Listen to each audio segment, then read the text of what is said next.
Guna mengurangi timbunan sampah di Kota Bandung, pemerintah Kota Bandung meluncurkan program Gaslah atau Gerakan Sampah Kelar di wilayah. Program ini menjadi bagian upaya membangun sistem pengolahan sampah terpadu.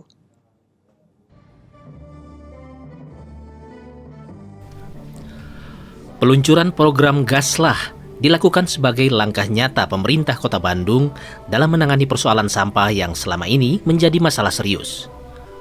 Program ini berfokus pada pengolahan sampah dari sumbernya, yaitu rumah tangga. Melalui Gaslah, pemerintah Kota Bandung menyediakan sistem pengumpulan dan pemilahan sampah organik di tingkat RW. Tujuannya untuk mengurangi sampah organik yang diangkut ke tempat penampungan sementara dan tempat pemrosesan akhir. Saat ini, Kota Bandung menghasilkan rata-rata 1.500 ton sampah per hari. Sekitar 40% diantaranya merupakan sampah organik. Apabila tidak dikelola dari sumbernya, sampah organik ini akan menimbulkan berbagai masalah lingkungan. Dalam program ini, Pemkot merekrut 1.596 petugas Gaslah.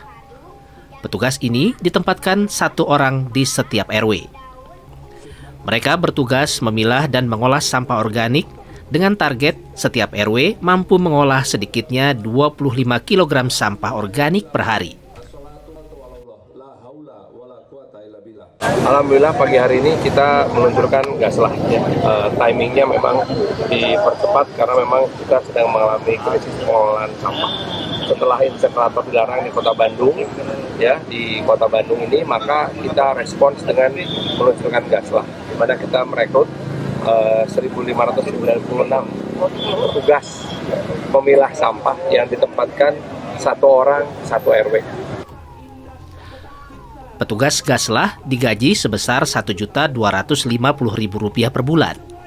Dengan total anggaran program mencapai Rp27 miliar per tahun. Program ini juga diluncurkan menyusul kondisi tempat pemrosesan akhir Sarimukti yang saat ini dalam keadaan kritis. Karena itu Pemkot Bandung kini memfokuskan penanganan sampah dari hulu agar sampah selesai di sumbernya.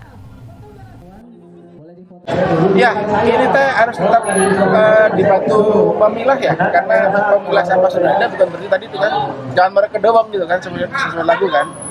Dibayar cukup bayar itu kan, sudah bayar terus merasa selesai semuanya. Kita nggak kuat seperti itu sendirian. Jadi masyarakat tetap harus memilah. Masyarakat tetap memilah, kalau edukasinya nanti dibantu sama petugas kita yang ada di setiap RW itu. Hasil pengolahan sampah organik dalam program Gaslah akan diolah menjadi kompos dan maggot yang selanjutnya dimanfaatkan untuk mendukung program buruan sae. Melalui program Gaslah, Pemkot Bandung berharap masyarakat semakin sadar bahwa pengelolaan sampah dimulai dari rumah tangga, sehingga masalah sampah di Kota Bandung dapat ditangani secara berkelanjutan. Sunandar, Kompas TV, Bandung, Jawa Barat.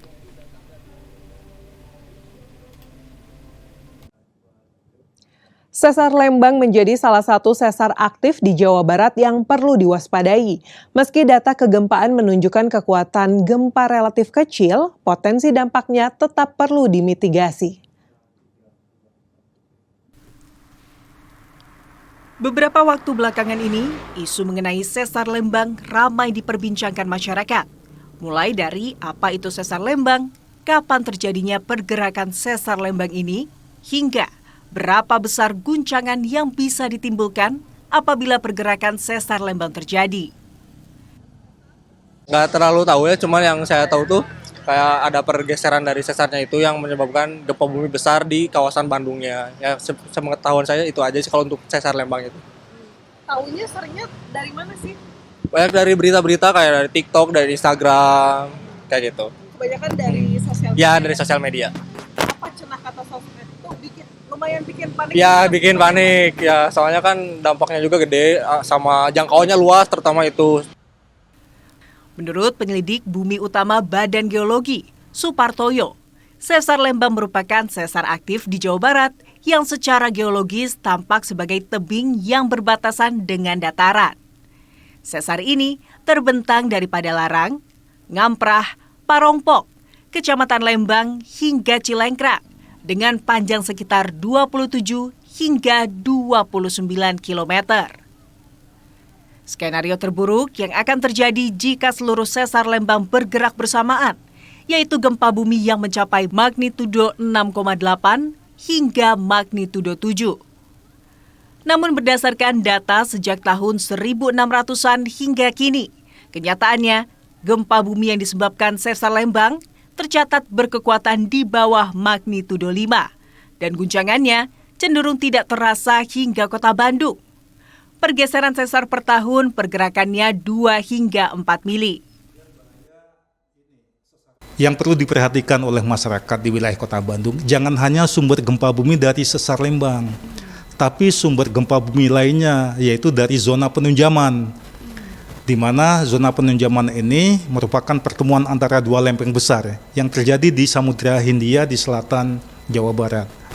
Dan menurut catatan Badan Geologi, gempa bumi dari zona penunjaman ini itu pernah mengakibatkan kerusakan yang ada di wilayah kota Bandung maupun Kabupaten Bandung, yaitu tahun 2009, kekuatannya 7,4. Dari sekitar 300 lebih sesar aktif yang ada di Indonesia, menurut Supartoyo, sesar Lembang merupakan sesar yang diprediksi tidak masuk dalam grade A, atau sesar dengan tingkat kewaspadaannya lebih rendah dibandingkan sesar Palu Koro yang ada di Sulawesi Tengah. Badan Geologi mengimbau masyarakat untuk tetap tenang terkait aktivitas sesar Lembang, namun tetap meningkatkan kesiapsiagaan bencana melalui pemahaman titik dan jalur evakuasi, serta pelaksanaan simulasi gempa secara berkala. Tim Liputan, Kompas TV, Bandung, Jawa Barat. 20 tahun bertahan di tengah keterbatasan, seorang janda lansia berusia 80 tahun di Kecamatan Pakenjeng, Garut harus menghabiskan masa tuanya di sebuah gubuk yang nyaris ambruk. Meski sudah berkali-kali mengajukan bantuan, asa untuk memiliki hunian layak tak kunjung datang dari pemerintah setempat.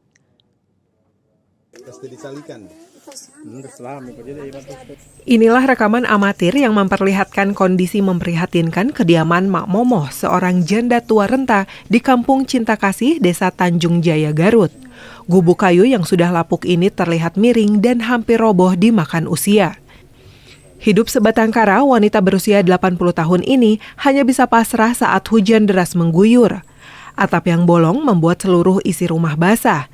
Tidak ada biaya untuk memperbaiki rumah menjadi alasan Mak Momoh tetap bertahan di hunian yang tak layak ini selama 2 dekade terakhir. Sendiri. Oh, sendiri. Jadi nggak mau diajak sama anak-anaknya, jadi mau menyendiri dia, belum dapat bantuan dari pemerintah. Iya. Paling BLT dana desa itu. Itu aja. Itu kan inisiatif saya, BLT dana desa, maka kalau di pemerintah itu seperti bansos PKH lansia belum dapat. Pihak RT setempat mengaku sudah sering mengajukan bantuan RTLH ke pemerintah desa. Namun hingga detik ini belum ada tindakan nyata dari pemangku kebijakan untuk membantu lansia sebatang kara ini. Ridwan Mustofa, Kompas TV, Garut, Jawa Barat. Timnas Sepak Bola Indonesia dan Timnas Futsal Indonesia resmi akan menggunakan aparel baru. Informasi selengkapnya kami hadirkan usai jeda, tetaplah bersama kami.